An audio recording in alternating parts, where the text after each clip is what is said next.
अनुग्रहित कराए। आपके स्वागत के लिए सभी प्रतियोगी तालियां बजा करके स्वागत करें। आपका स्वागत यह आयोजन करता है मदन जी, आशीष जी, बागी जी पोस्टमैन, आपके द्वारा दादरवाल साहब का माल्यार्पण कर साफा बंधवा कर स्वागत कर अनुग्रहित कराए।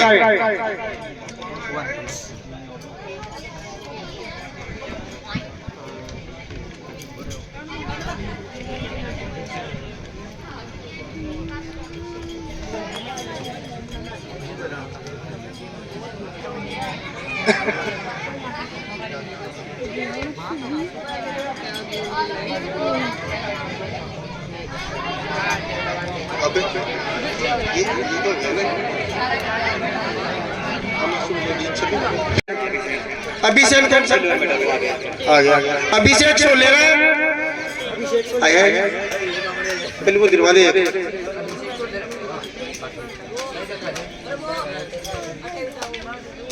तालियां बजाइए। देखिए छोटा सा बच्चा सामने देख बेटा।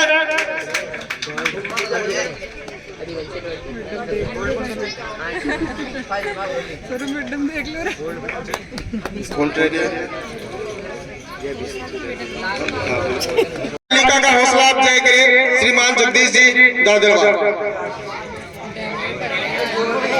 ये लंबी कूद में इस बालिका इसने 4 गोल्ड मेडल प्राप्त किए हैं। मैं गिनाऊं, 1 नहीं, 2 नहीं, 3 नहीं, इसने बराबर 4 गोल्ड मेडल प्राप्त किए इस खेल प्रतियोगिता में। तमन्ना बानो ये अपना लक्ष्य लेकर के चल रही है, और जो लक्ष्य लेकर चलता है उसको एक दिन अवश्य सफलता मिलती है। जिस तरह से अर्जुन का लक्ष्य था मछली को भेजना, तो उसमें वो कामयाब हुए। तो आप किसी लक्ष्य लेकर के चलोगे तो एक न दिन लक्ष्य अवश्य प्राप्त होता है। सुनो, रनिंग में दौड़ में थे, पीटी उषा का नाम सुना है? हाँ, पीटी उषा भी धावक रही है भाई। कई पहलवान भी रही है महिलाएं, दौड़ में भी आगे रही है, जिवेलिन भाला फेंक उसमें भी आगे रही है। आगे न्याला जी गोल से दिलवा बागी जी, आपके तरकमों से इन बालिकाओं का पारितोषिक देकर के कैलाश जी के द्वारा स्वागत किया जा रहा है।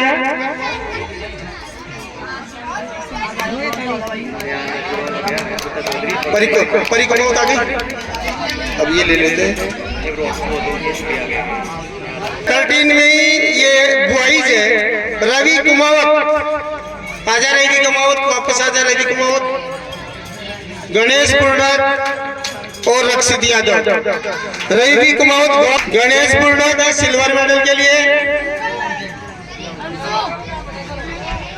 और सम्मानित के लिए मैं चाहूंगा गणपत सिंह जी उपसरपंच साहब, आप स्वागत करेंगे।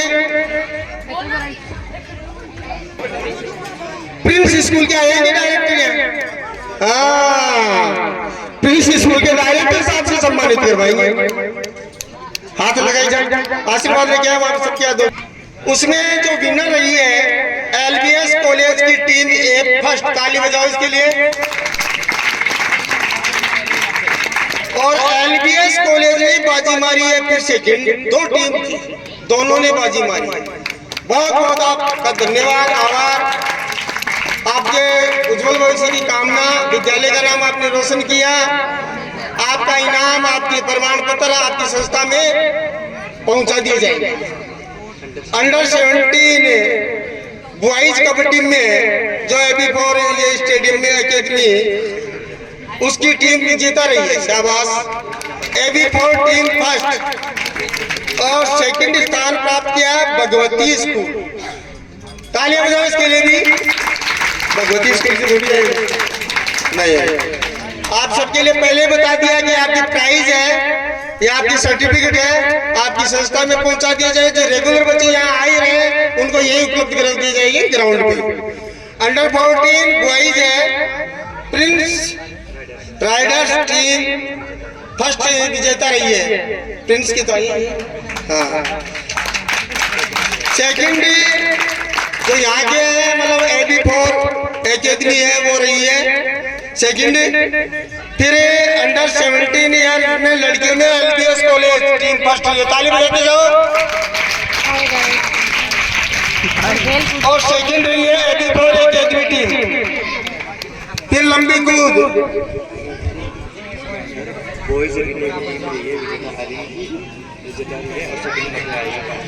अब बॉयज अंडर 17 जो रिले मतलब 4 ये और सेकंड है अंजलि कुमार। कौन सी अंजलि कुमार खड़ी है बेटा? कौन है अंजलि कुमार? शाबाश, खड़ी हो। कहाँ पढ़ती है? सरकारी स्कूल में पढ़ती है। शाबाश। अंडर 13 गर्ल्स रिले में गुंजन कुमार और मुस्कान वर्मा। इस तरह से ये आपका खेल का रिजल्ट था। खूब आपने बढ़ चढ़ करके भाग लिया, सबने भाईचारा दिखाया। आपको निराश नहीं होना चाहिए, हारने वाले पराजित होने वाले, आप आगे जीतोगे। आपका जोश बराबर बना रहे आयोजक। फ्री ऑफ कॉस्ट मतलब सेवाएं रेगुलर दी जा रही है। पिछले 3 दिनों से देख रहा हूँ ये यहाँ आपका अच्छा भविष्य तलाशना चाहता है। दिल्ली तमन्ना है अंदर से, यहाँ का नवयुग है, चाहता है कि हमारे क्षेत्र का नाम रोशन हो आगे। तो आप हमें बराबर ये लाभ लेना चाहिए। हम मोबाइल घर में चलाते हैं, समय का दुरुपयोग करते हैं, उसके बजाय आपको यहाँ बराबर अपना प्रैक्टिस करना चाहिए। जैसा कि हमें पता है, आपको पता है शेखावाटी एरिया है, वहाँ छोटे से बच्चे बड़े बुजुर्ग तक बराबर कसरत करते हैं, गतिविधियों में भाग लेते हैं, तभी तो वो आगे बढ़ते हैं, हर काम में आगे रहते हैं। ये सारी ऐसे धमाका नहीं, अच्छा वाला सुख धमाके कई तरह के होते हैं। शिक्षा जगत में धाक, अरे भाई पढ़ाई में पूरे राजस्थान में नाम आपका टॉप में चल रहा है और बराबर आप जो है सेवाएं दे रहे हैं। मैं चाहूंगा कि इन प्रतियोगी खिलाड़ियों का सबका आप अपने मुखारबिंद से इनका अपने आशीर्वचन दे करके इनका उत्साहवर्धन करें। श्रीमान धर्मपाल जी पहुंचे।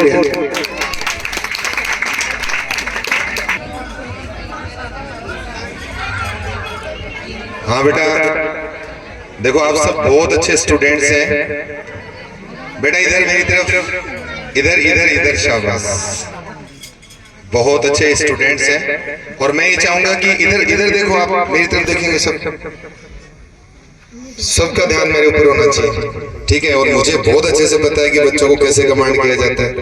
अगले 1 मिनट 2 मिनट आप मेरे को ध्यान से सुनेंगे, ठीक है? सबसे पहले तो मंचासीन जो अतिथि हैं, हमारे सरपंच साहब बधाल विधि जी सामोता, इटावा सरपंच बजरंग जी, हमारे पप्पू जी भाई साहब हैं, जगदीश जी दादरवाल हैं, गणपत जी हैं, हमारे गुरु जी कीर्ति किशोर जी हैं, डायरेक्टर सर बैठे हैं, तो जितने भी लोग यहाँ पर बैठे हैं, मेरा सबको नमन। आप सब मेरे बड़े हैं, आपका आशीर्वाद हमेशा मेरे ऊपर बना रहा है।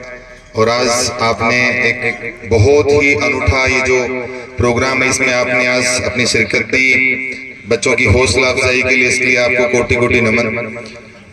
अब देखो बेटा, ये जो इवेंट है इसके बारे में बात करते हैं। ये एथलेटिक्स का जो इवेंट आशीष ने ऑर्गेनाइज करवाया, सबसे पहले तो मैं ये बताना चाहूंगा कि आशीष मेरा स्टूडेंट रहा है। इसने मेरे यहाँ से अपनी जो एजुकेशन है, एकेडमी है, वो मेरे यहाँ से इसकी हुई है। और मुझे शुरू से ही इस बच्चे की प्रतिभाओं के ऊपर पूरा विश्वास था कि आगे जाकर के बड़े कुछ अचीवमेंट गेन करेगा। और बेटा, अचीवमेंट का मतलब कभी भी ये नहीं होता है कि हम आगे जाकर के कितना पैसा कमा पा रहे हैं, कितना बड़ा बिजनेस सेटअप कर पा रहे हैं, या फिर कितने रिसोर्सेज, कितने संसाधनों का जमावड़ा हम लोगों ने कर दिया, इसको मैं सफलता कम से कम नहीं मानता। इस बच्चे ने प्रयास किया और इस बच्चे ने एकेडमी के बजाय, बेटा इधर ध्यान में कुछ क्वेश्चन पूछूंगा, देखो मैं अच्छा टीचर हूँ और मेरी आदत है बच्चों से प्रश्न पूछने की, देखिए किसका ध्यान था किसका नहीं था। अभी सर पूछ रहे थे ना, सर ने तो कुछ ऐसे स्पोर्ट्स के नाम पूछे जिनके उत्तर तुमने बता दिया। मैं भी कुछ स्पोर्ट्स तुम्हारे सामने रखूंगा, देखिए तुम्हारा नॉलेज कितना बड़ा है। और मैं जो बता रहा हूं उसमें से भी कुछ क्वेश्चंस तुमसे पूछे जाएंगे कि मैंने बताया है। स्पोर्ट्स इस बच्चे ने चूज किया, और स्पोर्ट्स एक ऐसा सेक्टर है, मैं दावे से कह सकता हूं, जितनी मेरी समझ है पिछले 40 साल से मैं एजुकेशन के सेक्टर में काम कर रहा हूं, मैं आपको एक चीज ये कह सकता हूं कि जो एकेडमी है ना बेटा, पढ़ाई लिखाई, इस एकेडमी से आप मैक्सिमम अपने आप को 50,000 का नौकर बना सकते हैं, 70,000 का नौकर बना सकते हैं, 1 लाख का नौकर बना सकते हैं, मैक्सिमम आपको 2 लाख का नौकर बना दिया जाएगा। इससे ज्यादा औकात नहीं है एकेडमीज की।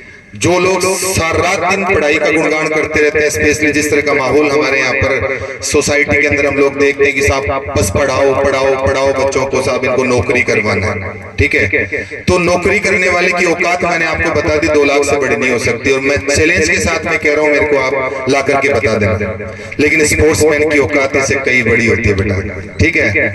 रोनाल्डो पता है कितना कमाता है बेटा, लियोनेल मेसी पता है कितना कमाता है, मेरे को तो गिनती नहीं आती यार।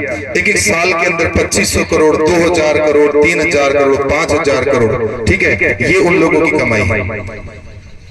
इस देश के अंदर सबसे बड़ी जो प्रॉब्लम मैं देखता हूं भारत देश के अंदर, जब अभी कुछ समय पहले ओलंपिक गेम्स हो रहे थे, जो कि दुनिया में सबसे बड़ा खेल इवेंट होता है, और उसमें जब मैं अपने देश का नाम देख रहा था, अपने देश का रिप्रेजेंटेशन देख रहा था, तो मुझे कम से कम इस बात को लेकर के बहुत शर्मिंदगी महसूस हो रही थी कि दुनिया में सबसे मोस्ट पॉपुलस कंट्री, दुनिया का सबसे ज्यादा जनसंख्या वाला देश बेटा अब चाइना नहीं है, अब हम हैं। अगर पॉपुलेशन जब सेंसस काउंट होगा ना, तो आप देखिएगा कि दुनिया में सबसे ज्यादा पॉपुलेशन वाला कंट्री हम है। और अगर मैं आप लोगों से पूछूं कि कितने ओलंपिक मेडल, बेटा कितने ओलंपिक मेडल, गोल्ड मेडल कितने, चलो बताओ।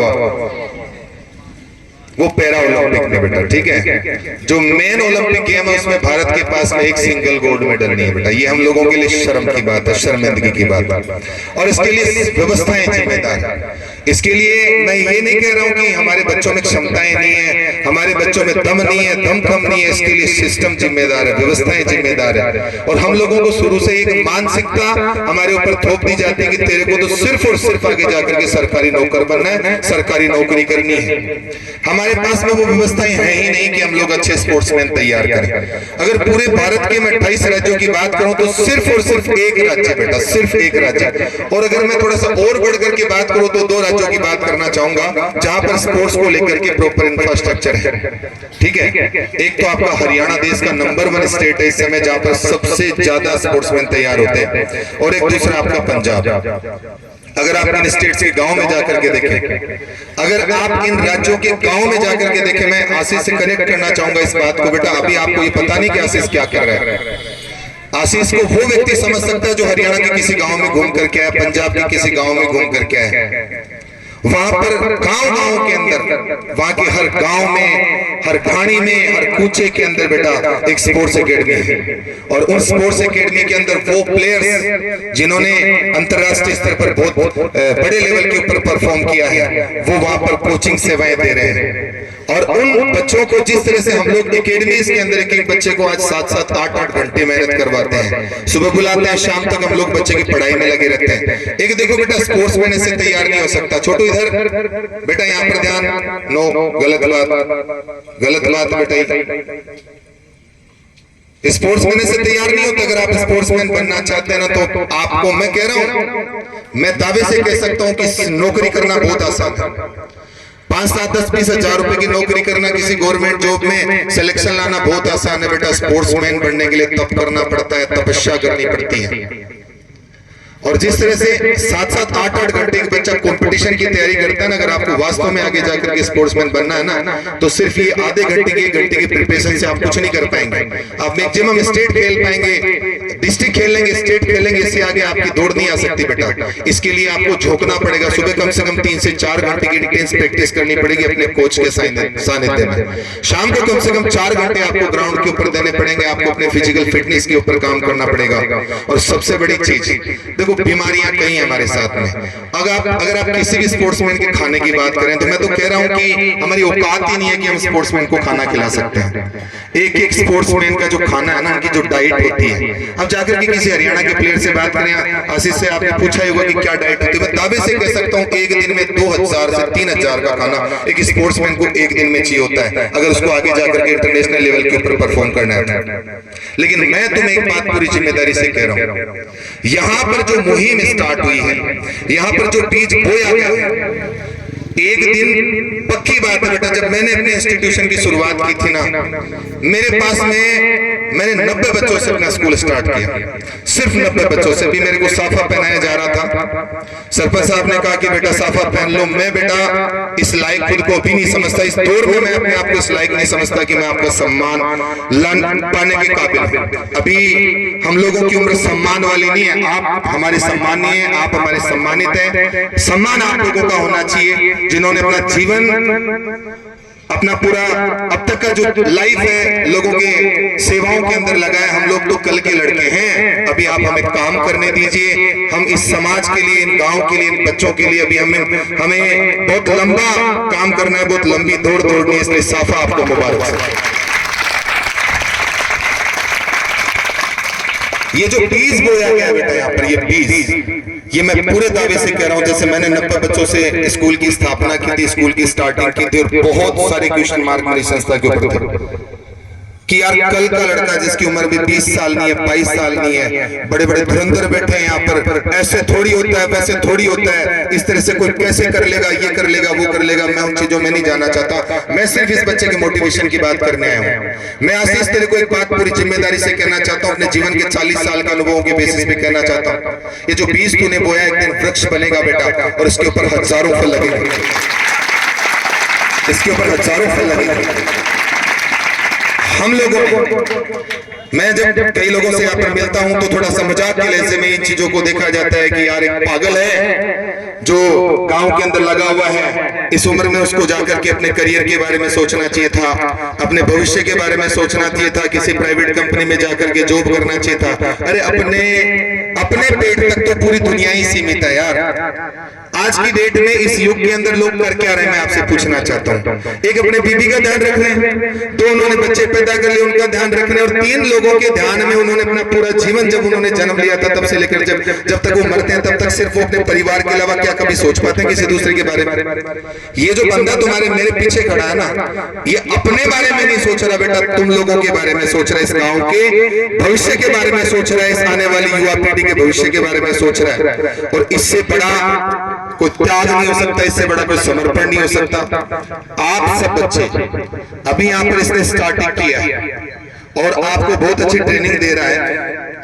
आप सभी स्टूडेंट पूरा अपना जो ध्यान है, एक तो मैं मेरे हिसाब से जितना मैं स्पोर्ट्स को समझता हूँ 2 राय मैं आपको जरूर दे करके जाना चाहूंगा। सबसे पहली राय ये कि आप बहुत अच्छा खाना खाएं। ये जो बाजार के अंदर जो अटरम सटरम आपको मिलते हैं ना, कि चिप मतलब जो चिप्स और कुरकुरे की जो पैदाइश है ना बेटा, इस दौर के अंदर जो बच्चे ये फालतू के अटरम सटरम खाएंगे ना, ये जीवन में कभी अच्छे स्पोर्ट्समैन नहीं बन सकते। तो आप घर का जो शुद्ध देसी खाना है ना, वो खाना स्टार्ट करें। हमारे पास में हो सकता है कि हमारे पास में बादाम नहीं है, हमारे पास में काजू नहीं है, ड्राई फ्रूट्स हमारे पास में नहीं है, हम लोग एक दिन में 10 अंडे अफोर्ड नहीं कर सकते। लेकिन मैं एक चीज दावे से कह सकता हूँ कि जो बाजरा है ना, जो बाजरा हमारे खेतों में उगाया जाता है, जो मोटा अनाज हमारे खेतों में उगाया जाता है, उसमें भी वही ताकत है। आप अपना देसी खाना स्टार्ट कर दें। और ये जो फालतू की चीज बाजारों में मिलती है ना, इनको आज से ही बंद कर दें अगर आप स्पोर्ट्समैन बनना चाहते हैं तो। और दूसरा बेटा देखो, इस स्पोर्ट्समैन को अपने प्रोफेशन के रूप में लेना पड़ेगा।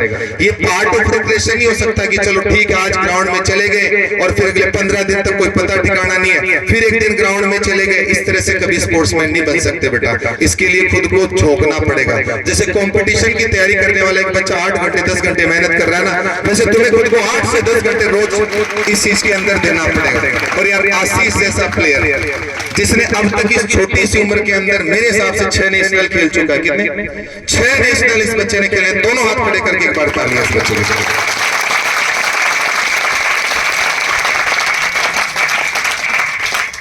मैं पूरे विश्वास के साथ में आप सब बच्चों को भी कहना चाहूंगा, यहाँ पर उपस्थित जो मेरे बड़े भाई हैं, जो मेरे बुजुर्ग हैं उनको पूरे विश्वास के साथ मैं कहना चाहूंगा कि शुरुआत किसी भी चीज की इसी तरह से होती है और कम से कम हमने यहाँ से शुरुआत की और अब मैं पूरी उम्मीद इस बात की रखता हूं कि आने वाले समय में यहाँ इस पूरे प्रीमाइसेस का जो आने आसपास के जो 10-20 गांव है स्पोर्ट्स के अंदर इस पूरे प्रीमाइसेस का आने वाले समय में एक बहुत बड़ा नाम होगा।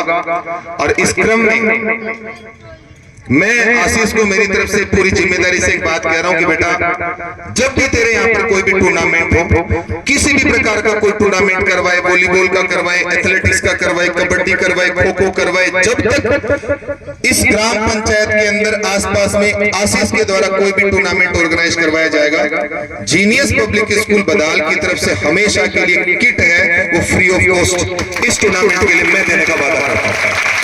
पूरा जो भी आपकी बॉल्स हो सकती हैं, आपकी हर्डल्स हो सकती हैं, आपके रिले बटन हो सकते हैं, आपकी बॉल्स हो सकती है, कॉस्ट्यूम्स हो सकते हैं, जो भी आपको यहाँ पर रिक्वायर्ड है, क्योंकि तेरी तरह बेटा मैंने भी बहुत संघर्ष किया है और मैं चाहता हूँ कि जो संघर्ष करने वाला है उसको जीत मिलनी चाहिए। मैं साथ में यहाँ पर बैठे हुए मंचा सिंह जो मेरे बड़े बुजुर्ग हैं उनको भी कहना चाहूंगा कि बहुत बड़ी शुरुआत आप इसको इस रूप में नहीं देखें कि ठीक है छोटा सा टूर्नामेंट ऑर्गेनाइज हुआ है, हमें इस बच्चे को पूरा सपोर्ट करने की जरूरत है, पूरे संसाधन उपलब्ध करवाने की जरूरत है। आने वाले समय में इतिहास रचने वाला बच्चा है। जिन बच्चों के गले में अभी मेडल्स नहीं है बेटा, अगर जीवन में कुछ बड़ा अचीव करना है तो हारना जरूरी है। क्या जरूरी है बेटा? हारना जरूरी है। और देखो असली प्लेयर वो है जिनके गले में मेडल नहीं है। अरे मेडल वाले तो इसलिए आ गए आज यहाँ पर कि चलो मेडल मिलेगा, चलो चल करके जाकर के बैठते हैं, कुछ अचीवमेंट मिलेंगे। मैं असली प्लेयर उनको मानता हूँ जो मतलब हारने के बावजूद वहां जाकर के इस चीज की शिद्दत रखते हैं, इस चीज का जुनून रखते हैं कि नहीं कोई बात नहीं है, आज यहाँ से एक वो लेकर के जाऊंगा और अगली बार जब टूर्नामेंट में आऊंगा तो इसको पछाड़ करके दिखाऊंगा। तो बहुत बड़ी बात है जिनके गले में मेडल नहीं है। और एक बात, अंतिम बात, बहुत सारे अतिथि और बैठे हैं, मेरी तरफ से मैं ये कहना चाहूंगा कि क्योंकि मैं वैसे आप सब मेरे बच्चे हैं बेटा, जब भी कहीं पर भी लगे कि सर आप मेरी ये हेल्प कर सकते हैं, मैं बिल्कुल आप सब बच्चों के लिए तैयार हूँ। बच्चे हमने बांटे भी नहीं है कि ये मेरे हैं या ये उनके हैं या ये उनके, सब आप हमारे बच्चे हो। लेकिन फिर भी मैं ये कहना चाहूंगा कि जीनियस स्कूल जो बधाल है उस स्कूल की तरफ से आप सबको मैं एक चुनौती दे करके जा रहा हूँ, ठीक है? और चुनौती का मतलब नेगेटिव नहीं होता बेटा, चुनौती का मतलब जब हमें कुछ चैलेंज करता है ना तो हमें क्या करना होता है, उसके दुगनी ताकत के साथ में उसके सामने खड़ा होना पड़ता है, चुनौती को स्वीकार करना पड़ता है। अगली बार जब भी यहाँ पर टूर्नामेंट होगा ना, उस टूर्नामेंट में अकेले 50% मेडल मेरी टीम लेकर के जाएगी। ये चुनौती मैं तुम्हें दे करके जा रहा हूँ, 50% मेडल की चुनौती है। और ये तुम स्वीकार करो आज बैठ के, इतना मेहनत बच्चों को करवाओगे। ये देखो आशीष के गाइडेंस में ये कोर्ट जो हमने बनाया, ये ट्रिक हमने बनाया, हम भी इस बात का चैलेंज आपको देते हैं कि दो हाथ कितना दम आप में हो, हम में है करके निखारा प्लेयर्स बन पाएंगे।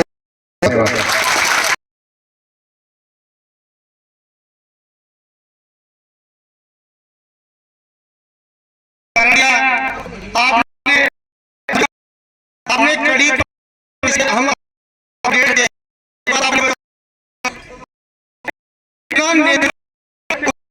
हम बनेंगे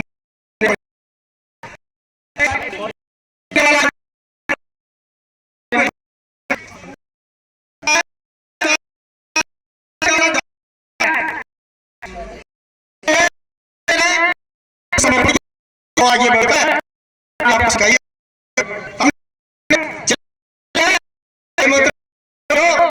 कुछ सबको काफी कुछ बातें सीख और अच्छे चीजों पर करके मतलब जो है करियर बनाना। और मेरे गांव का वाला टाइम लेके जा रहे हैं, मुझे भी अभी एक इंद्र सिंह नाम का जो है ये भी तालियां बजाइए।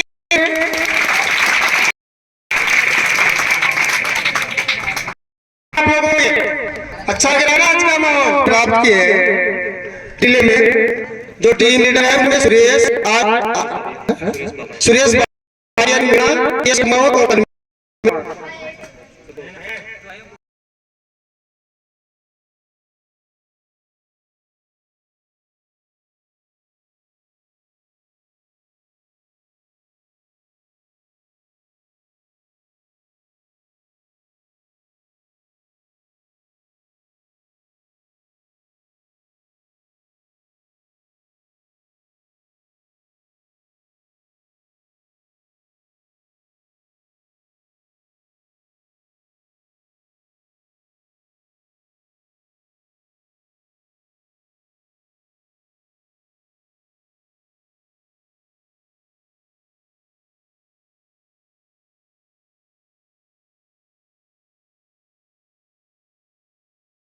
हार्दिक बधाई और शुभकामनाएं। मंच पे विराजमान सभी मंचासीन अतिथिगण, महानुभाव, देव तुल्य बुजुर्गों, मातृशक्ति प्यारे छात्र छात्राओं, आज फॉर स्पोर्ट्स एकेडमी के द्वारा यहाँ पे आशीष के द्वारा जो एकेडमी चलाई जा रही है और जो ग्रामीण प्रतिभाओं को खोज के उनके आयाम तक पहुंचाने का जो काम किया जा रहा है और ग्रामीण क्षेत्र में शुरू हुआ है, ये बहुत ही अच्छी और खुशी की बात है। ये बधाई के पात्र है, क्योंकि अपने ग्रामीण क्षेत्र में खूब सारे बच्चे बच्ची उनको प्लेटफॉर्म नहीं मिलता और सुविधा नहीं मिलती है। इसकी वजह से ग्रामीणों में अपनी प्रतिभा दिखाने में और अपनी योग्यता हासिल करने में वंचित रह जाते हैं। जैसे आज हम यहाँ बैठे हैं, बहुत से छात्र छात्राओं की प्रेरणा ऐसी होती है कि आज जोधपुर जाके अपन ऐसी प्रतियोगिता नहीं खेल सकते और अपनी प्रतिभा नहीं दिखा सकते और आगे बढ़ने का मौका नहीं मिल सकता है। शहरों के अंदर कोटोल वातावरण, खराब हवा और वहाँ पे सड़ा गला खाना, ये सब इनसे दूर रह के अपने को ग्रामीण क्षेत्र में एक अच्छी शिक्षा और अच्छा अनुभव जो दिया जा रहा है आशीष के द्वारा, उसके अंदर अपन सभी को आसपास के गांव वालों को सहयोग करके उसका फायदा लेना चाहिए और अपनी प्रतिभाओं को आगे बढ़ने का मौका मिलना चाहिए। और बता रहे थे भी गुरुजी और सभी शिक्षाविद लोगों ने कि आज छोटा है, सभी चीज पहले छोटी होती है। अपन भी जन्म लेते हैं तो छोटे ही रहते हैं, पेड़ लगता है वो भी छोटा सा ही लगता है, लेकिन बाद में बहुत बड़ा हो जाता है। मुझे बहुत बड़ी उम्मीद है आने वाले समय में ये ABB स्पोर्ट्स एकेडमी आशीष के द्वारा बहुत ऊंचे आयाम पे पहुंचाई जाएगी।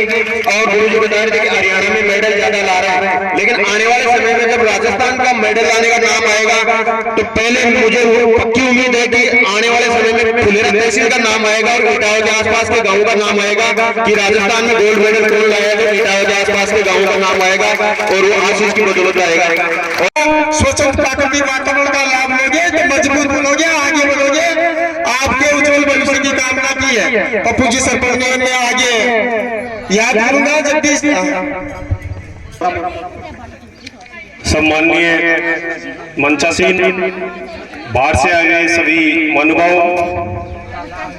माताएं, बहनें, प्यारे बच्चों, सबसे पहले मैं मदन जी को धन्यवाद देना चाहता हूं कि उसने एक ऐसा लाडला तैयार किया है जो अपने आने वाले समय में अपने देश का नाम रोशन करेगा। मैं आशीष को अभी से शुभकामनाएं देना चाहता हूं कि वो ओलंपिक में गोल्ड मेडल लाए। आशीष ने बहुत मेहनत की है, मेरे को पता है। मदन जी से जब मेरी बात होती है आशीष का नाम जरूर लेते हैं हम, भाई आशीष का क्या चल रहा है क्या नहीं चल रहा है।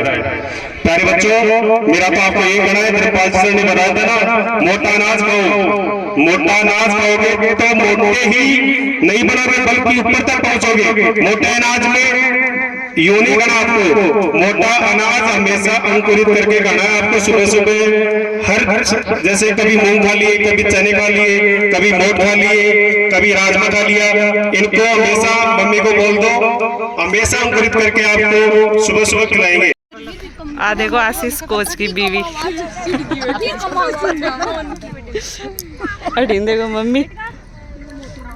और मम्मी कैसा लग रहा है आपको? बढ़िया।